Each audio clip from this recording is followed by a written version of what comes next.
आशा करता हूं आप सब बहुत अच्छे होंगे। मेरा नाम है सिद्धांत अग्निहोत्री। स्टडी ग्लोस पे आपका बहुत बहुत स्वागत है। दोस्तों, वैसे तो मैंने आपको बताया था कि मैं अतुल सुभाष की पूरी कहानी कवर करूंगा कल, लेकिन वो मैं कल कवर करूंगा। कुछ मेडिकल इमरजेंसी आ गई है, तो अतुल सुभाष की शुरुआत से लेकर अंत तक 1 घंटे का लेक्चर क्राइम अफेयर्स पे होगा। क्राइम की सारी कहानियां क्राइम अफेयर्स पे आती है। डिस्क्रिप्शन कमेंट बॉक्स में लिंक दिया है। और चाणक्य नीति आपने परेशान कर दिया भैया, तो हमने इस कोर्स को वापस 300 का कर दिया है। 25 दिसंबर तक ये कोर्स 300 का रहेगा। नीति 70 कूपन कोड यूज करिए। अभी ये कोर्स 2000 का हो गया था, ठीक है ना। और आपको बता दूं कि अगली जो और अनाउंसमेंट, जो रिलेशनशिप मैनेजमेंट पार्ट 1 है, वो आज होने वाली थी, लेकिन वो परसों होगी मेडिकल इमरजेंसी के कारण। 3 साढ़े 3 घंटे की क्लास होगी दोस्तों। सारे रिलेशनशिप एवरीथिंग आपको पता चल जाएगा। ये सारी क्लासेस ऑलरेडी हो चुकी हैं, ये 5 क्लासेस, और एक एक 2 से ढाई घंटे का लेक्चर है। तो कोर्स को आप अवेल करें। परसों तक 3 दिन तक सेल है। चलिए, तो हम बात करेंगे आज रेड फ्लैग्स की। देखिए, वैसे तो वुमेन एम्पावरमेंट पे मैंने बहुत सारे लेक्चर्स लिए हैं। मेरा पूरा चैनल 70% वुमेन एम्पावरमेंट पे ही होता है, ठीक है। लेकिन कुछ आदमियों पे भी बात करनी ज़रूरी है भैया। हम भी मर्द हैं, तो मर्दों पे भी बात करनी बहुत ज़्यादा ज़रूरी है कि प्रॉब्लम बहुत, अतुल सुभाष के केस ने पूरे देश दुनिया को हिला दिया और दिक्कतें हैं। आदमी बड़े नादान होते हैं। और भाई एक और चीज़, आदमी कमाता है, हमेशा याद रखिएगा, रिस्पॉन्सिबल बनने के लिए। तो आदमी बहुत नादान होते हैं। थोड़ा सा उनको मिला तो बह गए, ऐसे नहीं करना चाहिए, है ना। ऐसे नहीं होना चाहिए। ध्यान से सोच समझ के, क्योंकि जब मुसीबत पड़ती है तो लेने के देने पड़ जाते हैं, ठीक है ना। तो वैसे तो मैंने बहुत सारे औरतों पे लेक्चर लिए, वुमेन्स पे लेक्चर, लेकिन आज हम आदमियों पे लेक्चर लेंगे। शादी करने से पहले वो 5 साइंस जो आपको ध्यान देने हैं। वैसे तो शादी जब भी आप करें, चाणक्य ने तो इसमें बहुत अच्छे से बात की, रिलेशनशिप मैनेजमेंट में बताऊंगा। जब भी आप शादी करें तो कम से कम 7 से 8 महीना दे। अरेंज मैरिज होती है हमारे 90%। 7 से 8 महीने तो दे ही, कम से कम उस इंसान को समझ तो ले। मत सुनो किसी की बात, माँ की बात मत सुनो। चाणक्य बोलते हैं कि जो माँ बाप आपके लिए बहुत ज्यादा टॉक्सिक है उनको छोड़ दो, ये तक बोलते हैं चाणक्य। उनके उस परिवार को ही छोड़ दो जो बहुत ज्यादा खराब टॉक्सिक एनवायरमेंट आपको दे रहे है ना। तो अगर बहुत ज्यादा माँ बाप ये नहीं करना है, ये वो फलाना बाका, भाई जिंदगी तुम्हारी है, तुम मरोगे, तुम कटोगे। सुसाइड अतुल सुभाष ने किया, किसी ने और ने नहीं किया। तो याद रखना कि डेंजरस है। समाज कितना भी प्रेशर बनाए, लेकिन 8 महीने, 7 से 8 महीने उसको पहचानो, देखो क्या हो रहा है। तो सबसे पहला जो रेड फ्लैग है जो आपको समझना है, first red flag is extreme feminism, है ना। एक्सट्रीम फेमिनिज्म, फेमिनिज्म बहुत अच्छी चीज है। औरतों का इतिहास नहीं रहा है, औरतों को दबाया गया है, काटा गया। अभी एक न्यूज देख रहा था कि इन लॉज ने जो औरत है उसके प्राइवेट पार्ट में मिर्ची डाल दी, और वो जिंदगी मौत के बीच में, डेंजरस है, बहुत खतरनाक है। लेकिन कई ऐसी औरतें होती हैं जो दिक्कत करती हैं, बहुत पैदा करती हैं, दिक्कत पैदा करती हैं। तो फेमिनिज्म और फेक फेमिनिज्म में फर्क होता है ना। वुमेन एम्पावरमेंट एक अलग चीज है, और उसका फायदा उठाना वो एक दूसरी चीज है। आप फेक फेमिनिज्म के नाम पे किसी को भी टॉर्चर नहीं कर सकते। तो अगर हद से ज्यादा फेमिनिस्ट है, देखिए एक चीज समझिए, आप आदमी हो, आपने उससे बात की, आपको लग रहा है कि इसके विचार तो बहुत खुले हैं, अंग्रेजी बोल रही है, बहुत बढ़िया तरीके से वो अपनी बातों को रख रही है, लेकिन वहां पे एटीट्यूड एग्रेसिव है। अब इससे प्रॉब्लम क्या होता है? प्रॉब्लम ये होती है कि यहां पे अगर आप कोई भी बात डिस्कस करेंगे, कोई सही बात डिस्कस करेंगे, तो आपकी बातों को नकारा जाएगा, आपकी बातों को एकदम साइड में रखा जाएगा। आप समझ रहे हो? तो एक्सट्रीम फेमिनिज्म, बहुत ही हर वक्त पे, हर बात पे फेमिनिज्म लेके आना। जो सही बात है वो तो है, अगर आप बहुत ज्यादा शक कर रहे हो, बहुत ज्यादा टोक रहे हो, तो गलत है। लेकिन हर चीज पे, सही बात पे कि अच्छा कहां जा रही हो जरा बता के जाओ। नहीं, मैं क्यों बता के, तुम तो मेरे पे शक कर रहे हो, और तो ये होती वो। इतना एक्सट्रीम फेमिनिज्म अगर है ना, तो बेटा दूर रहना, एकदम दूर रहना। भले वो हूर की परी क्यों ना हो, भले वो कितना भी पैसा क्यों ना कमाती हो, लेकिन बिल्कुल दूर रहिए, ठीक है ना। आपकी दिमाग की शांति, आपका मेंटल सुकून इस दुनिया में सबसे ज्यादा इंपॉर्टेंट है। सबसे ऊपर तरजीह अपने सुकून को दीजिए, और किसी को भी मत दीजिए, कितनी भी बड़ी चीज हो छोड़ दीजिए उसे, है ना। दूसरा, कंपैरिजन, एक बहुत ही डेंजरस चीज। थोड़ा सा ये देखिए कि क्या जिससे आप शादी करने वाले, आपकी गर्लफ्रेंड कंपेयर तो नहीं करती है आपको बहुत ज्यादा। कई बार मल्टीपल सिस्टर्स होती हैं, और उसमें होता यह है कि बहुत कंपेयर किया जाता है, अरे मेरा जीजा जी तो ऐसे है, वो तो ऐसा करता है, तुम ऐसा क्यों नहीं करते हो, उसको देखा, उसका इतना पैसा है, उसने तो अपनी गर्लफ्रेंड के लिए कर दिया। एक समझदार औरत, सुधा मूर्ति का एग्जाम्पल लीजिए, अगर आपको असली फेमिनिज्म, ज्योतिबा फुले का वो है फेमिनिज्म, ठीक है ना। सुधा मूर्ति जो है वो इतनी ज्यादा समझदार, अपनी पति से ज्यादा फेमस है और अपनी पति को पल पल पे वो सपोर्ट करते हैं, और ऐसी बहुत सारी पत्नियां हैं, ठीक है ना। लेकिन कंपैरिजन इज वेरी डेंजरस, इससे आती है दरारें। कोई भी समझदार औरत जो है वो कंपेयर करेगी ही नहीं। कोई भी समझदार औरत, उसको लगेगा कि हाँ ये सही है, इससे किसी का ईगो हर्ट हो सकता है।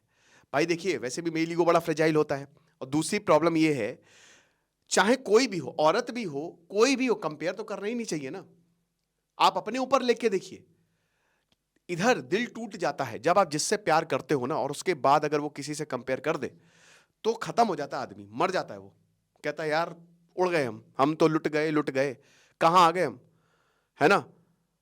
वहीं पे नीचे इतनी गुस्सा आती है, इतना कुछ आता है, लेकिन कैन नॉट डू एनीथिंग। और यही एक कारण होता है, यही कंपैरिजन, जिस दोस्त से कंपेयर कर रहे हैं, पता चला उसी से ही रिलेशनशिप हो गया, है ना। You don't know, you never know, क्योंकि आपकी इज्जत तो नीचे है, आपकी इज्जत तो नीचे चली गई। अब बहुत ऐसा ये दिया जाता है कि कंपैरिजन इसलिए, वो तो हम सबक सिखाने के लिए, थोड़ा आपको लाइन पे लाने के लिए। भाई लाइन पे लाने के लिए किसी के दिमाग की दही तो नहीं करोगे, किसी को परेशान तो करोगे नहीं। लाइन पे लाना है तो बातचीत से भी लाया जा सकता है, या और भी बहुत सारे तरीके हो सकते हैं, लेकिन कंपेयर तो इस दुनिया की सबसे बेकार, सबसे घटिया चीज है। आप समझ रहे हो, डेंजरस है कंपैरिजन, बहुत डेंजरस है। तीसरा, मनी माइंडेड। देखिए, हमेशा याद रखिए कि आदमी कमाता है रिस्पॉन्सिबल होने के लिए, और औरतें कमाती हैं इंडिपेंडेंट होने के लिए। औरतों को आज़ादी नहीं मिली है, उनके ऊपर ज़्यादा बोझ, बहुत सारी औरतें ऐसे भी जो बहुत जिम्मेदारियां लेती, लेकिन यह बात सच है कि आदमियों के ऊपर शुरुआत से ही रिस्पॉन्सिबिलिटी आ जाती है।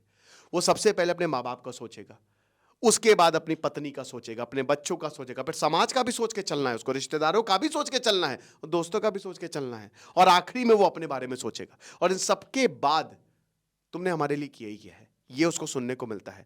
तो आदमियों के ऊपर होती है पैसे को लेकर रिस्पॉन्सिबिलिटी, वो इसीलिए ही कमाते हैं रिस्पॉन्सिबल होने के लिए, और औरतें कमाते हैं इंडिपेंडेंट होने के लिए। दोनों में बहुत बड़ा फर्क है।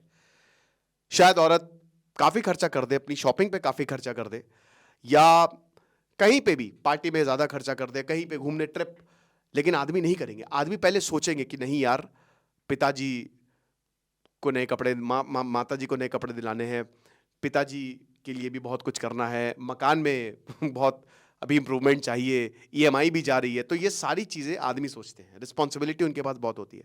अब मनी माइंडेड का मतलब यही है कि अगर मान लीजिए हर जगह आप खर्चा कर रहे हो, वैसे तो खर्चा आदमी को ही करना चाहिए, लेकिन औरतों को भी करना चाहिए, कम से कम पूछना तो चाहिए ही, है ना।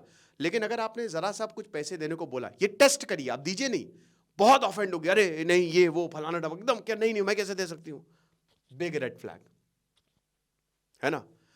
बहुत टेंशन में आ जाएंगे, अरे नहीं नहीं नहीं ऐसे कैसे, नहीं नहीं पैसे हम देंगे ही नहीं, हम हमारा तो दायित्व ही नहीं है पैसे देने का, पैसे तो तुमको देने चाहिए। तो ये बहुत ही खतरनाक, क्योंकि वो इंसान कभी भी आपको फाइनेंशियली आगे जाके सपोर्ट नहीं करेगा, कितनी भी प्रॉब्लम आ जाए। और ये दरार की वजह बनती है। डाइवोर्स हो रहा है मेरे दोस्त, उसमें मेरे दोस्त का हो रहा है, उसमें ये फाइनेंशियल, ये प्रॉब्लम बहुत बड़ी वजह थी कि वो सब कुछ उससे खर्चा करवाती थी और कुछ नहीं देती थी, 1 रुपए भी नहीं। तो नो फाइनेंशियल कंट्रीब्यूशन, क्योंकि finance management is very very important. पैसे से ही तो जिंदगी चलनी है ना, आपको पैसे को ही तो मैनेज करना। जब पैसे को लेके कर ऐसा एटीट्यूड आएगा तो डेंजरस है। उसके बाद याद रखिएगा, मदर फैक्टर। अगर अतुल सुभाष का जो केस है, उसमें जो मेन कल्प्रिट है उनकी मां है, निशा सिंघानिया। निकिता सिंघानिया ने अपना बोला है कि मैं तो शादी करना ही नहीं चाहती थी, मुझे जबरदस्ती शादी करवाई गई। हो सकता है इस बात पे सच्चाई भी हो, है ना। मेन जो कल्प्रिट है, क्योंकि हुआ क्या है, होता क्या है कि अगर उसकी मां बहुत ज्यादा डोमिनेंट है, वो अपनी मां के कहे पे ही चल रही है, तो तुम्हारा घर टूटेगा। याद रखना, घर टूटता है हमेशा तीसरे इंसान की वजह से। सिर्फ अगर कोई तीसरा इंटर होगा तो तुम्हारा घर गया। तो अगर मां हद से ज्यादा डोमिनेंट है, तेज है, जिसको कहते हैं बहुत ज्यादा तेज है, बेटी उसी की बात को, अतुल सुभाष तो कहता था कि जब मैंने शुरुआत में इससे बात की तो बहुत ही शांत थी, तो मुझे लगा ये तो विजडम की पहचान है, लेकिन बाद में पता चला उसकी माँ ने मना किया कि अगर तुम ज्यादा बोलोगे तो तुम्हारी शादी टूट जाएगी। उनकी माँ नहीं बोला था कि भाई क्या हुआ, तुमने सुसाइड नहीं किया? बोला कि सुसाइड करेंगे तो आपकी पार्टी कैसे चलती रहेगी? बोला पार्टी चलेगी, तेरे बाप से पैसा निकलवाऊंगी। तो याद रखना कि अगर मदर बहुत ही ज्यादा डोमिनेंट है तो ये समझदारी का साइन नहीं है मेरे दोस्त। शादी मत करना, या रिलेशनशिप से भी उल्टा निकल लेना, दोबारा देखना नहीं वहां पे उस गली। And fifth, background check is important. Chanakya कहते हैं, ये मैं आपको बताऊंगा, कि इक्वल स्टेटस में शादी करनी चाहिए। चाणक्य का एक ये कहना है, अभी बताऊंगा ये सारी चीजें जब परसों हम क्लास लेंगे।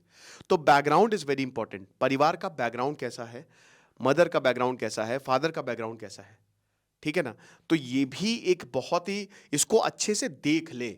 बहुत क्योटिक तो नहीं है, कहीं ऐसा कुछ ऐसा तो नहीं है जो आगे जाके आपको प्रॉब्लम करे। कोई ऐसा परिवार जो बहुत कट्टर है या बहुत ही डेंजरस है या काफी हिंसात्मक है, केसेस ऐसे चल रहे हैं, देख लो बेटा। तो बैकग्राउंड चेक्स भी इंपॉर्टेंट। टाइम लीजिए, 1 साल लीजिए, 2 साल ले लीजिए, लेकिन अपनी जिंदगी बर्बाद होने से बचाइए, क्योंकि जब पड़ती है तो बहुत बुरी पड़ती है सच में। बाकी चाणक्य नीति क्लास, इंटरपर्सनल रिलेशनशिप में बहुत अच्छे से समझाऊंगा ही, आपको बहुत ज्यादा मदद होगी। तो परसों क्लास होगी, कोर्स को आप अवेल कर सकते हैं। 300 रुपए का कोर्स अभी है, नीति 70 कूपन कोड एक्टिव है। Thank you so much.